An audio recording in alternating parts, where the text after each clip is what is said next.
For Franciscan Beat, I'm Mirella Brun del Re. The celebration of a young Franciscan life, justice served within a justice system, and quarterback Jay Cutler on the sidelines. These stories and more on today's Franciscan Beat.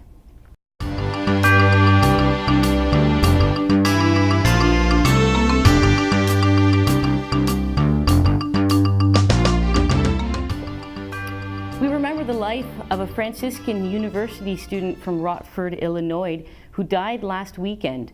18-year-old Maximilian von Arks passed away on Friday, October 20th, following a hiking accident in Maryland. The university family came together within hours of his death to pray a rosary and gathered again on Sunday evening for a holy hour with a Divine Mercy Chaplet.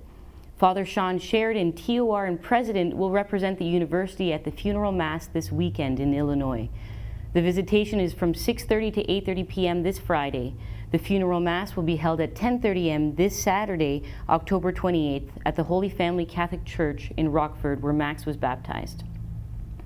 Max is survived by his loving parents, Joseph and Beth, and his 9 siblings. Max's motto for life was love generously, praise loudly, and live fully.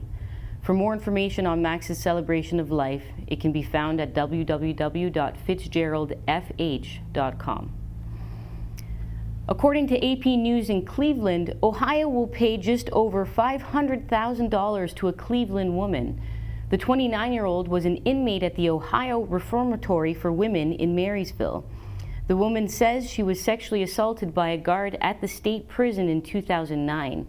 She claims to have been forced to perform sexual acts on 3 separate occasions. The woman filed suit in federal court in 2011 against the guard and other prison employees. She said the guard and others threatened retaliation after she spoke to investigators. The woman's attorney told Cleveland.com that the woman accepted the settlement after a 6-year legal fight. The attorney says the accused guard was moved to a men's prison and wasn't charged criminally. The Ohio Attorney General's office represented the guards and did not comment on the settlement. In Jakarta, Indonesia, AP Exchange reports a worker who escaped a factory fire that killed nearly 50 people. The escapee, named Mum, told Indonesia's TV1 that she started working at the fireworks factory a few weeks ago. She was being paid the equivalent of $3 a day. She said that most of the factory employees were women as casual workers without contracts.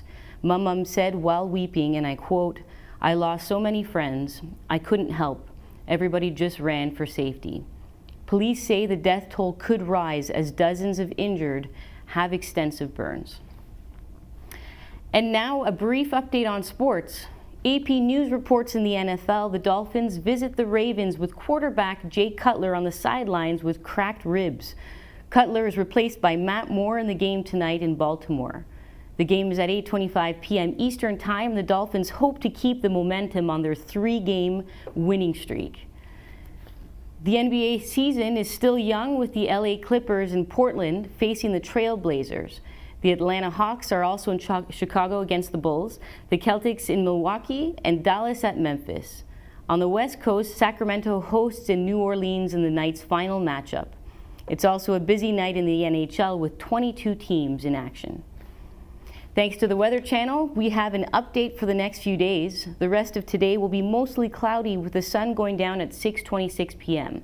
Friday, partly cloudy with a high of 68. And we are looking at rain on Saturday with a high of 54 degrees. And Sunday is looking cloudy with a high of 46 degrees. It's currently 42 degrees in Steubenville. For Franciscan Beat, I'm Mirella Brun del Re.